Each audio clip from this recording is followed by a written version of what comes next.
Am I wrong for reconsidering the UK lifestyle? This was a question that I had in my head after being in Southeast Asia in 2023. During that time, it really opened my eyes. I've brushed on this before, but just the lifestyle and being in an environment where you're meeting new people, you're pushing yourself physically in the Muay Thai gym, and just really having a sense of, wow, I can see myself living here. And I liken it to being in the Matrix, working in London and in a corporate environment, and then being outside of it and looking in and being like, oh, wow, I never could have foresaw myself living somewhere else or having a different lifestyle somewhere else. And the reason it was such a big shock to me was I had a lot of guilt even thinking of it like that. I've been in the corporate environment for about 10 years, worked for a lot of good companies, a lot of finance roles. Basically, when I came out of university, I wanted to get into finance and I really clawed my way up. My first job, I was on 23 grand a year. And I know a lot of people have this meteoric rise in terms of their salary. I literally clawed a couple thousand every time I moved jobs. The longest job I stayed at was 2.5 years. And so when I finally did get into investment banking, I thought my life peaked. And for me to reconsider all of this and to reconsider throwing away my career, my 10-year career, it's a shock. It is a shock. And then other questions came up. How am I going to make money online? How am I going to sustain myself if I move to Southeast Asia? And thoughts as a man as well, I'm turning 34 this year, so there's a lot of thoughts around what if I wanted to start my own family? How am I going to provide for them, for my spouse, my future children? So, in a sense, it's an incredible risk. And I'll even throw one more in there where I'm a first generation Vietnamese. So, my parents came to the UK in the late 80s, basically on a boat. And they gave up everything to be able to give me a life in the UK.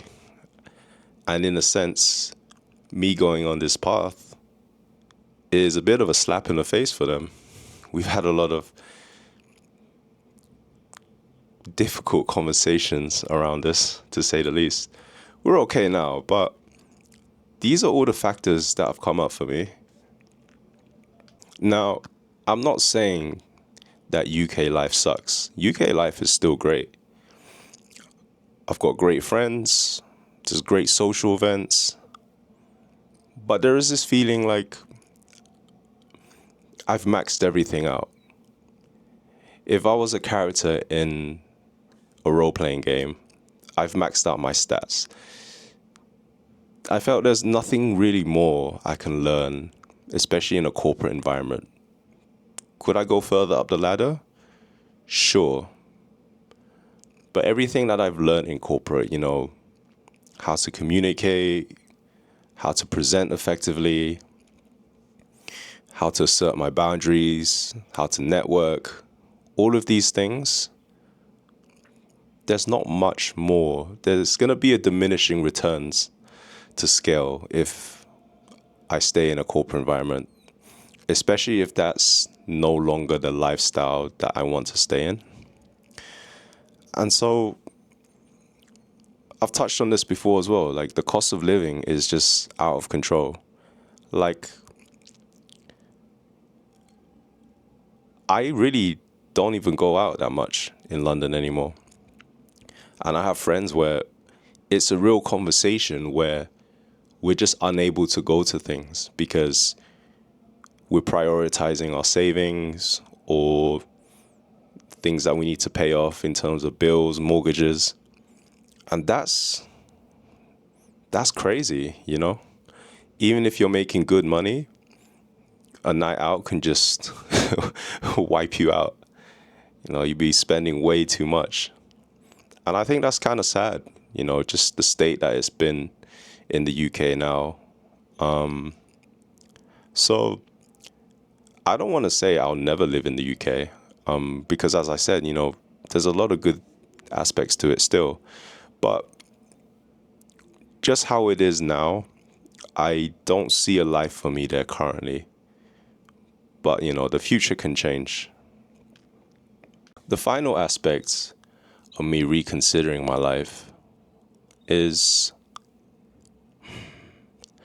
how much more can I grow as a person when I've pretty much been in London all my life?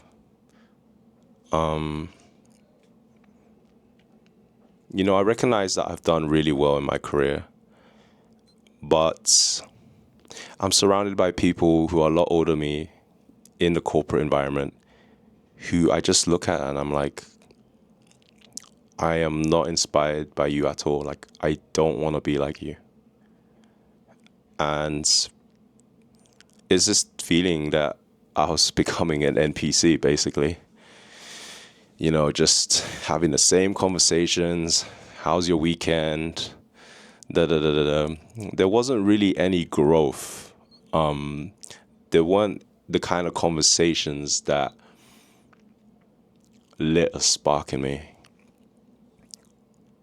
The only time that that would happen is when I'd be having conversations about what I'm trying to build, content creation, script writing, and speaking with my entrepreneurial friends. And that really lit a massive spark. So we bouncing ideas like, hey, you know, when you did this video, how did you do this transition? Or how did you do that? Like, what kind of clients you got? Or how you reaching out, outreaching, da da da. Like, it was a whole new world for me. And I think that also consolidated why I no longer saw myself in a corporate environment. And the final point is, this is a little bit of a point from Dan Cole, which resonated with me because he was talking about how he ended up going in debt, paying rent and moving across somewhere else in the States, just to build his business. And it's a little bit extreme and it's not for everyone, but for me, it really resonated because I'm kind of a extreme guy. I'm kind of an all or nothing kind of person. So that's also why I've moved all the way to Chiang Mai and try to build something out of nothing. Because I just think, you know, you're in a brand new environment and no distractions. The best time to build new habits is in a brand new environment. So that's also why I decided to go Chiang Mai. So yeah, these are all the reasons why I decided to give up my lifestyle in the UK. And I'm going to keep continuing to post videos on this journey and the other realizations that I've had, especially for you guys that are also considering, you know, leaving corporate. But yeah, stick around.